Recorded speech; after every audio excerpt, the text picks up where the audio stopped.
To Restaurants in Pop Culture, presented by Squared Sodas, with your host, myself, Jensen Cummings. That is MC32. What's going on, Chris? What up? How you doing? I'm a little, I don't know. I don't know how I'm doing today. This is not the last time we're going to talk about the bear. Don't get that. Right. But this has been quite a journey, man, over these It ha- last, I mean, over these last 12 episodes. We've gotten to talk about the bear and Carmi and Richie and Sydney. Feels like we know them a little too well, man. I think we both deserve a pat on the back for not binging like we wanted to, because there were some times where it was really hard Hard. to not just let it roll on to the next episode. Whew. I mean, I told you, everyone knows, like, I hate the fucking cliffhanger. That's why I like Yeah, movies and not television. yeah, yeah. So when you started to be able to binge and stream, it's like, great.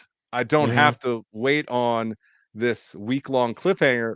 But we did. Like, this was Yeah, self-inflicted torture. I don't know what we were thinking.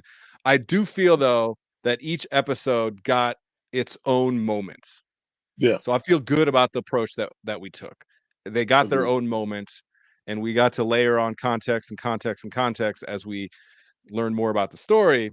But each episode, our scores were true to what we were feeling and seeing and hearing on screen in that moment as much as possible. So Yep. I'm super into that. So this is it. I'm gonna throw this banner up. This is the last banner of the Bear season 2. RIP 12, worst chefs in movie history. We're gonna throw a little shade. Recap of the Bear season 2, and let's get a little Bear season 3 preview. Talk about what we're hoping for season 3, which has not officially been announced that it has been picked up for a third season, with 100% score on Rotten Tomatoes, and everybody on the cast nominated for Emmys for season 1, with Jeremy Allen White winning the Golden Globe for season 1. How great many of the performances were in season 2. Mhm. The only thing I could see, Chris, of stopping a season 3 is all this shit going on with strikes and streaming Yeah, services and studios. That's the only thing I could see yeah. And if when it anything, comes I to would say viewing. more of it being like getting pushed back. Like it might be a couple Timing years of it maybe before we doesn't get a come out next next summer. season. Yeah. Yeah, could be. Could be. All right, we'll get into that a little bit, what we're hoping for season 3 towards the end of the show. We're going to start, though, with a little top 3. Top 3 all time, presented by Tenderbelly. Shannon didn't set a clip. I don't know if he didn't want to, like, get into the throwing shade at Chef's game, because, chefs are his bread and butter. So whatever. Legit. We are going to as well. I'm repping for him. Got the Tenderbelly Crazy Tasty shirt on. All right. Worst chefs of all time, movie history, right? Lots on TV. If we were going reality TV stuff, lots to pick from there. Mhm. But chefs on the screen, number 3, what do you got? Okay, so I did cheat and I used one. I used one from TV, um, As long as but it's a it's fictional fictional. They're all character. fictional. All my Right, list is right. fictional. You good there. I got Yev Kasem, aka the Soup Nazi from Seinfeld. Dude, Now, I'm reading your mind. I don't know how I knew you were going to say that. I knew it though. Okay. I Tell don't us know if about him. you're gonna get another one on my list. I know you won't actually, because it's a very deep dive that I went Let's there. Okay, but as far as Soup Nazi goes, like I could be biased because I'm not a Seinfeld fan anyway. But Ooh. the character just, I mean, like he's meant to be unlikable. I get that he was written to be unlikable, but it's just so out there and so uncharacteristically out of character of even like the biggest asshole chef that I know. That it was just like, okay, this is completely ridiculous, and I know that it's I meant to feel be like it's what ridiculous, every but I chef just like, wished they could say to people though. right, Yeah, like yeah, it's just like, oh, you don't like that? Go fuck yourself. Is basically yeah, what no soup for you is. Go fuck yourself yeah. every single time. Yeah, it was ridiculous, over the top, in the most Seinfeld possible way. So okay, yeah, I'm with you there. All right, number 3 for me, I had to get a animated character in there. Had to. Now, as a dad, I've watched every Disney movie 100 times at least, right? And Mhm. so had to get them in. So there was a couple potential choices. There's, from our childhood, Chef Louis from Little Mermaid trying to Mhm. cook Sebastian, right? More contemporary, I mentioned that Remy, I thought was the most talented chef we've ever seen on screen from Ratatouille.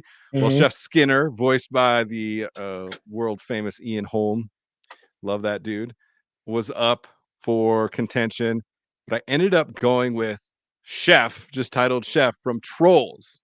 I think Oh, maybe okay. because last week my baby girl wanted to watch Trolls all week, so I watched Trolls like 3 or 4 times back to back to back.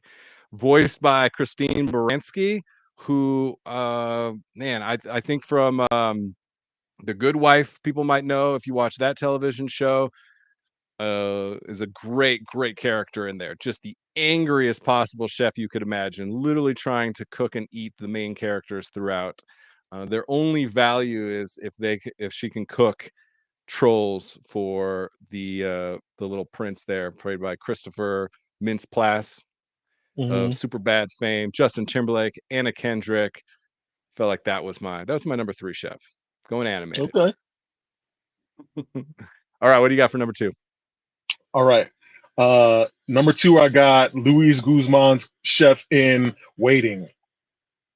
I mean, Oh, he's like the far end of the spectrum of like horror story chefs that you hear about, like the dude that's gonna like you walk around the corner and he's showing you his balls and he's having seriously. sex in the restaurant and he's like, razzing everybody, but he's also the type that would be like be cool with you fucking up somebody's food if they were mean or rude at a table, like, Or it was just because funny. that's Like, yeah, because there's some of us that when you have a rude guest, you want to, and you talk about all the things that you would do, but you don't do it. mm, you Your want to go level soup of Nazi on them. yeah, but you have so much integrity that as you're cooking their meal properly, you fantasize about dropping it on the floor or like whatever, but you don't do it. But then there's the ones that just let that voice win, and they're the ones that'll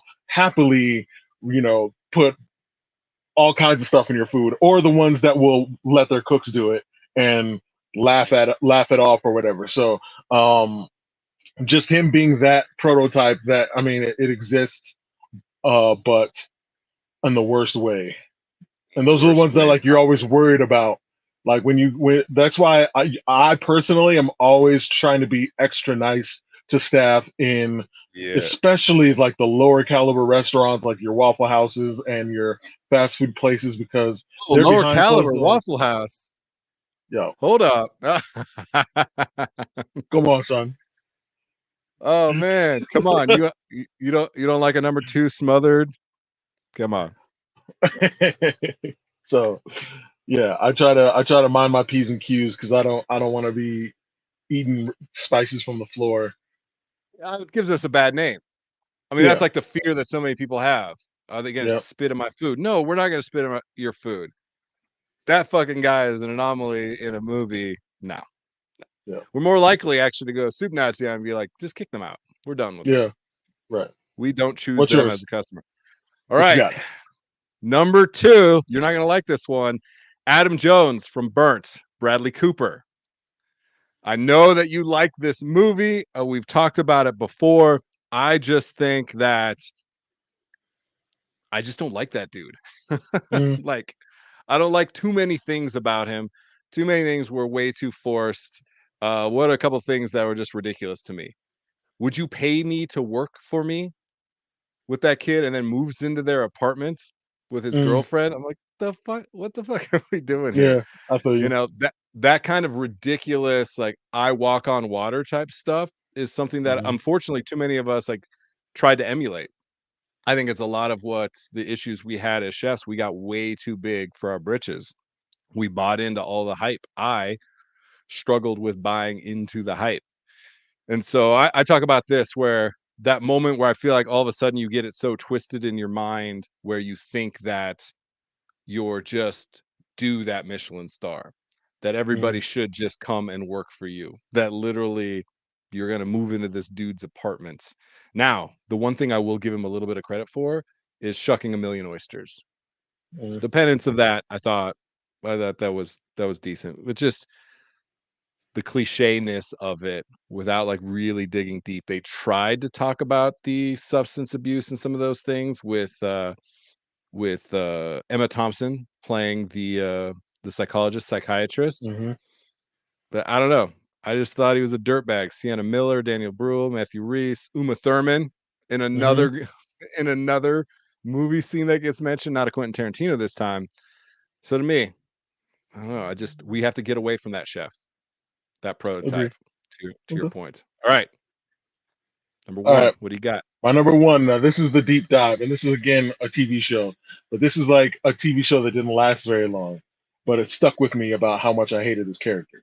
Um, so Bill Bellamy played a guy named Jeremiah in a show called Men, Women, and Dogs, and this was a very Ooh, that is a short-lived deep cut. sitcom. Holy. Yeah, yeah. I want to say it was like 2001, I was maybe. gonna say, well, did it even dip back to the 90s? No, it was early 2000s, huh? Yeah. Yeah. And I remember being so excited when I saw it because, there's not very many black chefs in media in general, Nope. especially in like fictional media.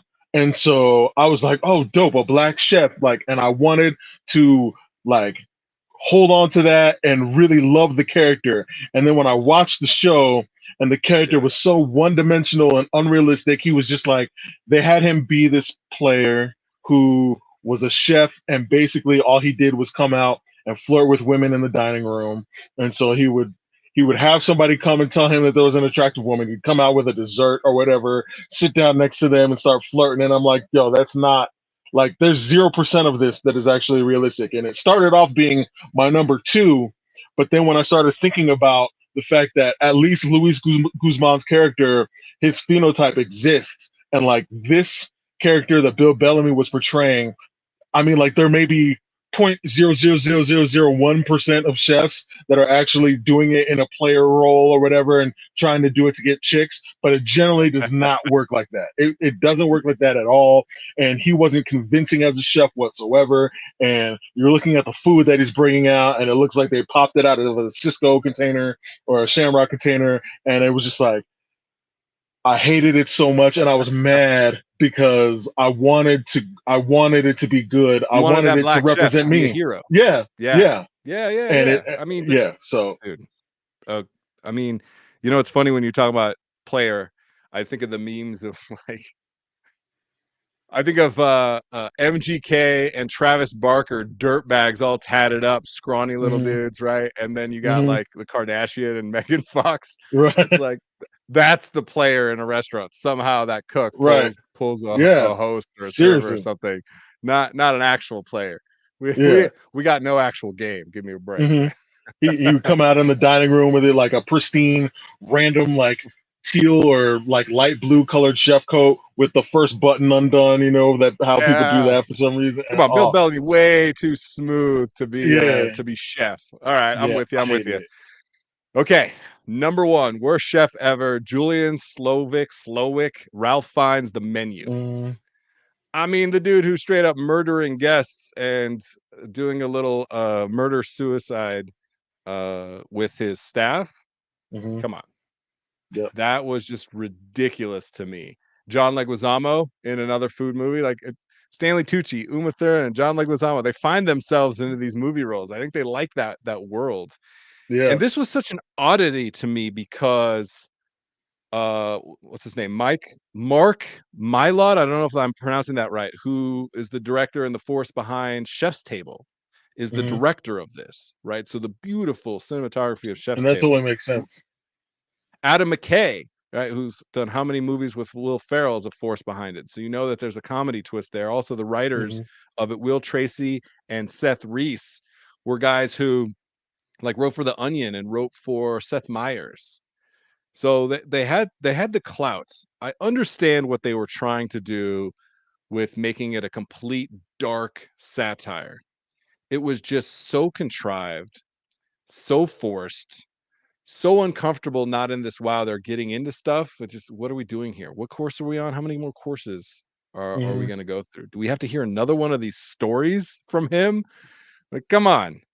Yeah. Same thing in the dining room. Like, Chefs are not telling that kind of story in the dining room. Give me a break. Right.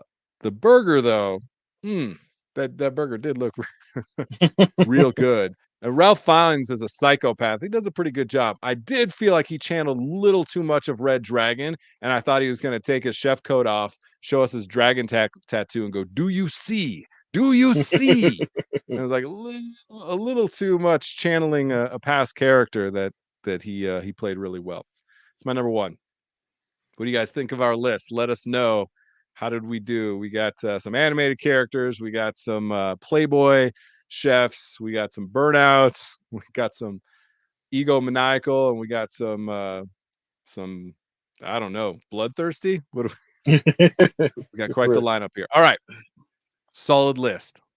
Let's move on. Let's get All right. into Let's get the it. recap of The Bear season 2 to remind everybody of our scores of season 1, because we are going to do some comparison for sure between the two seasons. I had season 1 of The Bear at an 8.2 out of 10, and 3-2 had The Bear season 1 at a 9.3 out of 10. All right, we can't help but compare the two. You ready to drop this score? I'm ready. All right. Our scores out of 10 in 3, 2, 1, 8.6. 8.7. Whoa! Oh, That is the closest we have been oh on any wow. score ever. That's crazy. Now, I'm going to jump right in and I'm going to tell you something, because what I just did is I scored season 2 higher than the original score of season 1. But I'm cheating because it's about our fucking show. I am rescoring season 1 because leading up to this, I binged and watched all of season 1. And damn, did I have the feels throughout that one. Season 1, in my mind, far superior. We are closer again in our total rankings because I am moving my score from season 1 from an 8.2 to a 9.1. Season 1 is getting a 9.1. It is the benchmark. Season Word. 2, amazing, an 8.6, but it is a half a point less than season 1. And we'll talk about Right. all the reasons. So I'm cheating. You sticking with the 9.3 for season 1? I think you are. Yeah. You got Yeah, absolutely. So you're not going to hear me say this very often. 3-2 was right about his score on season 1. A 9.3. It was much better, much more appropriate than my 8.2. I just didn't want to go big and have to backtrack. I'd rather have this, and where I say, you know what, I realized season 1 was even better than I thought. So that's what I'm doing. 9.1 for season 1, 8.6 for season 2. Chris has it at a 9.3 for season 1 and an 8.7. So slightly higher than me on both. All right, give me some high level. What are the reasons for that 8.7? I thought that it was great overall. I just thought that I didn't get, similar to like what you were saying, like I didn't get the feels as much in this season as I did in the last season. But I also recognize that there was a reason for that because they're building to something, and so part of it was me being able to say I don't have the expectation of getting those same type of feels every single episode for an entire season. That's unrealistic. But in order for them to truly tell a story in a proper way, in a good way, along multiple seasons, then there's going to have to be a lot of building involved. And so this season was me recognizing that they were doing a good job in building. So this was like me appreciating the building blocks that they're for setting up for you to understand the characters that we saw in season 1 a bit more, but also working up into what we can expect from these people in another season. I think I can't give you the reason for my 8.6 without telling you the comparison. So I'm just going to kind of bounce back comparisons to give you my why on the 9.1 versus the 8.6. Season 1, the number one thing that jumped out to me, and the reason that it is the upper echelon, the benchmark for fictional chef restaurant food shows, is the ensemble. The amount of times that were 3, 4, 5, 6, 7 characters sitting at family meal, all there on the line, bantering, talking shit back and forth, bouncing from station to station in single camera action was really palpable and powerful to me. I felt that dynamic. the little conversations, the way that Richie and Tina laughed together, that was different than the way that she interacted with Carmy or with Sydney. You saw those in a single scene, let alone scenes across an episode or episodes across a season. That's what I missed more than anything, because one of the things that they did is we saw all these individual story arcs. We had Sydney's episode of traveling around Chicago and doing tasting. We had Marcus's episode with the bromance of Luca. We had Richie going and doing the 3 Michelin stars. So many of the times they were breaking the characters out into these individual little sagas that they were having. And so for me, that's what I missed more than anything, the comparison. The ensemble was powerful. Okay. I liked how raw and gritty season 1 was, how the sights and sounds of the L train and just flashing pictures on the screen, probably because they were low budget. They didn't have the money. Because in season 2, it's clean, it's polished. The cinematography was really, really on point, right? The camera work was much more developed. You could tell they had a little bit more money to spend. They had a little bit of experience. They had a little bit of a clout to be able to say, this is the way that I want to do things if I had my dream scenario. So a lot of those episodes were dream scenarios for Christopher Storer, for Joanna Callow, for their team. So I recognize that. The other thing was like the coming of age piece of it. I felt that a lot more, the transformation and the attempt of transformation of Carmy especially. Here's the hot take of season 2. Carmy is not the main character of season 2 and not the best character of season 2. Richie, by far, was the best character in season 2. And I think Sydney possibly eclipsed Carmy. Even though she can't cook, there was a lot more depth to that character in season 2. All right. Jeremy Allen White might be nominated in season 2. Richie will definitely be nominated in season 2. I think Io will likely be nominated in season 2 as well. Powerful performances, I think, were a couple of the big things. Let's see what else. I got any other notes? I like the solitude and kind of the loneliness of Carmy going back to his apartment multiple times. I thought was like, I really felt that he cooked all this food all day, and then he goes home and eats a PB&J and some chips. Like I was feeling that kind of stuff from season 1. In season 1, Sydney could cook. She comes in just to make family meal. She makes family meal. I don't know why there's platanos. I don't know why they have plantains just randomly on a shelf at the original beef. But, she made I don't know what it was, arroz con pollo with plantains and a fennel salad, and people were eating it out of the deli. She even wipes the rim of the deli. She can cook a little bit there. At the end, she cooks the Chilean sea bass after her and Marcus walk out. Cooks the Chilean sea bass with the Alain Passard style tomato confit. So she cooked in season 1. I don't know what happened to her in season 2. And last piece, if you look at that walk-in, there's a fucking quick release on the inside of their walk-in. You see it all through season 1, that horrible, horrible walk-in in season 1. And so the fact that Carmy was locked in that walk-in for all of the last episode of season 2, something I had a major issue with, he would have been able to get out no matter what happened to the handle on the other side. So there's my little like being way too reality versus suspending disbelief. All right, what other thoughts you got before we get into talk about season 3? What are some things? Season 1, season 2. I think season 1, season 2, just I think I said it all. Like they're night and day in terms of the approach that they took, but I feel like both approaches are necessary for proper storytelling. So obviously one is going to appeal more, one is more action packed and gritty and I guess just telling or what have you, and then the second is more grounded and mellow, and there's certain things that are just going to excite people more. But that being said, season 1 could have been a limited series. It had basically had closure, right? It was ridiculous finding $300,000 in fucking tomato cans, but whatever. Right. Like, Sid comes back, Marcus comes back, there's some closure to it. It feels like you could have ended it when he, looks over and then you see John Bernthal look back at him and smile. There's closure. So there's lots of Mhm. people that thought season 1 could be a limited series. Season 2 cannot. Season 2 Right. has to have a season 3, Mhm. or that score might even go down further. Like, I think in my mind, I'm giving it some runway and some credit, just like you're saying right now.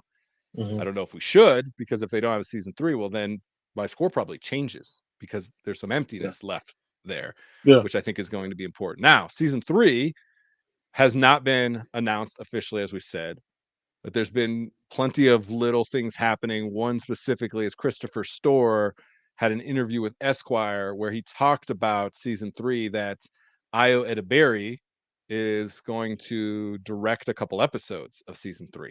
So he's already planning for Io to be a part of that process. That's dope. Like, I That's super love when dope. you see that kind of thing where Matty Matheson is an executive producer on the show, Mhm. has been since season 1.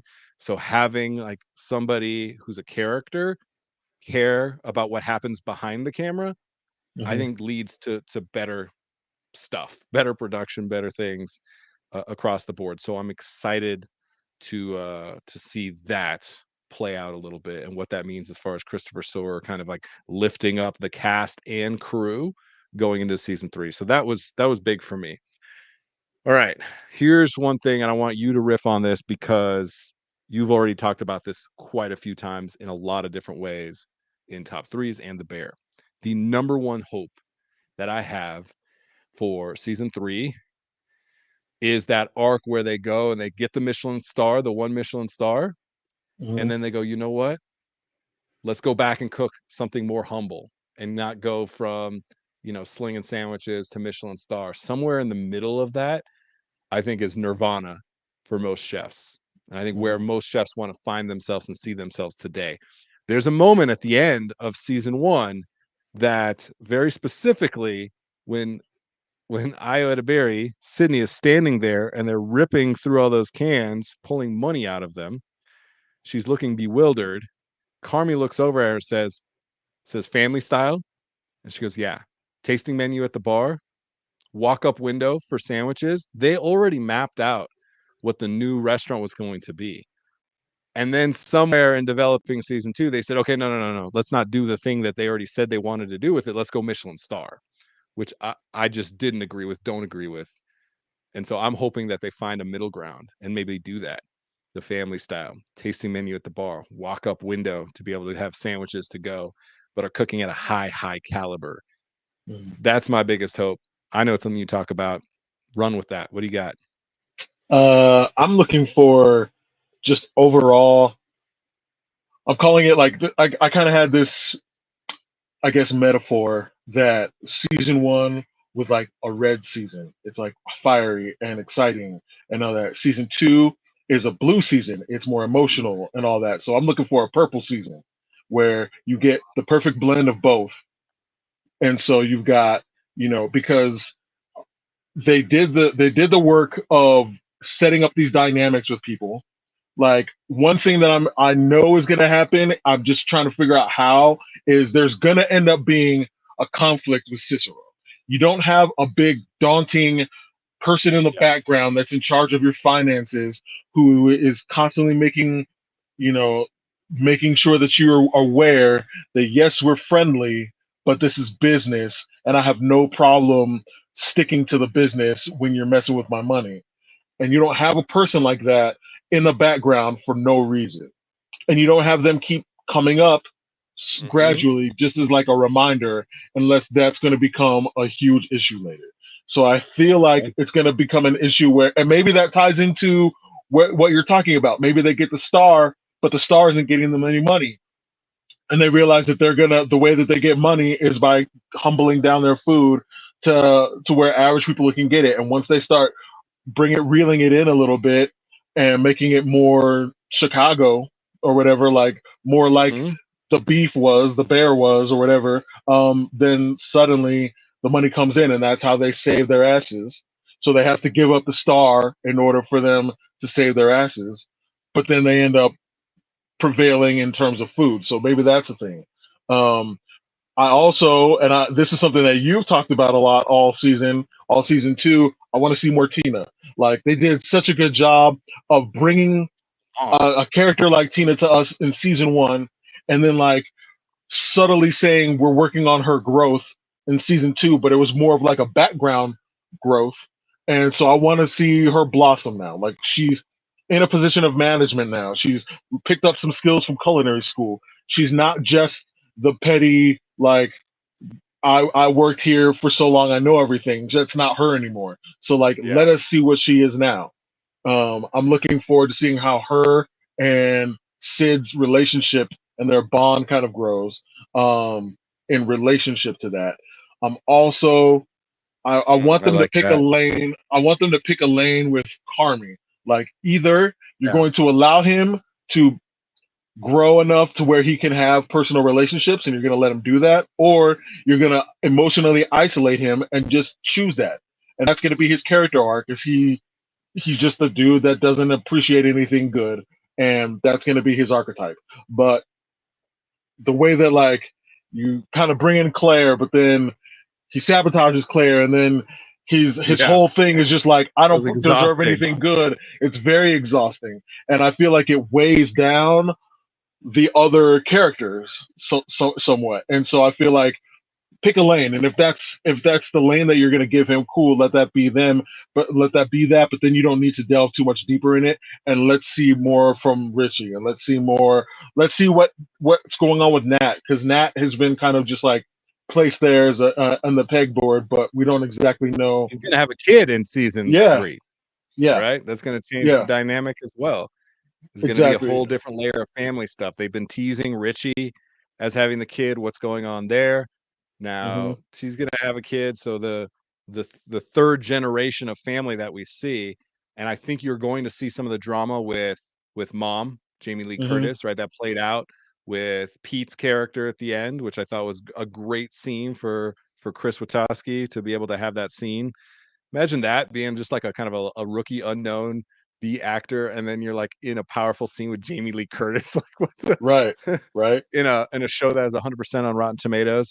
So I think they're going to kind of show some of the drama and trauma of, say, her character, dad being out of the picture with Mikey, right? And they're going to probably need to portray like how now they're passing on the family legacy into the next generation. I could see that becoming a part of it as well. So, oh man, there's one thing that I hope they don't do, which is a popular trope in a lot of dramas, is I hope that they allow Richie to keep progressing instead of doing the thing where you see him being like starting to be sharp and being like the dude, and then suddenly there's always an event that happens and the person downward spirals and they revert back to their old ways. right, go back to And zero, and then you have yeah, to and build it up I again. really hope that they don't fucking do that. I really want him to just stay and actually become maybe the backbone of the restaurant in general. I don't want them to break him down and make him become old Richie again. I feel like that's a cliche that gets used so far. It's And like with the sports movies, the hero movies, the kung yeah, fu movies. They have to yeah, get good. They got to start at nothing. They got to get good. Then they got to get beat and humbled, and then they yeah, have to rise again. Right? It's like yeah, this yeah. classic And I feel hero's like tale. Everybody we're does it. already seeing that with we're already seeing that with Carmi, and we're seeing that with Sid in certain ways. I don't think we need it with Richie. I would love to just see them keep Richie on an upward trajectory, and I'd like to see him actually like reach a peak at some point where he's actually the shit in the Hey, restaurant. Evan, Moss-Bachrach, we are pulling for you and Richie to be the backbone of the show. I think you're absolutely right, and I think it'll allow Carmi to maybe carve out that interesting lane that I think we we're both looking for. All right, everybody. That is it. That's what we hope for season 3. Let us know what you hope comes out of season 3. Fingers crossed we hear soon that season 3 is actually confirmed and can start to circle the calendar to look out for season 3. Season 2, once again, we have an 8.7 from Chris, an 8.6 from me. Season 1, adjusted for inflation in my brain, at a 9.1. Chris at a 9.3. Let us know where you're at. And that's going to be it for the Bear as far as what we are rating and reviewing each week. We're going to come back. We're going to do top threes. We want to hear from everybody out there. What do we need to start reviewing? Are we reviewing full films? Are we reviewing cliches of certain types of films? We need a little bit of help to figure out what we're going to be doing moving forward. So that's it. That's all we got for you. Chris, appreciate you. Cheers. Yeah.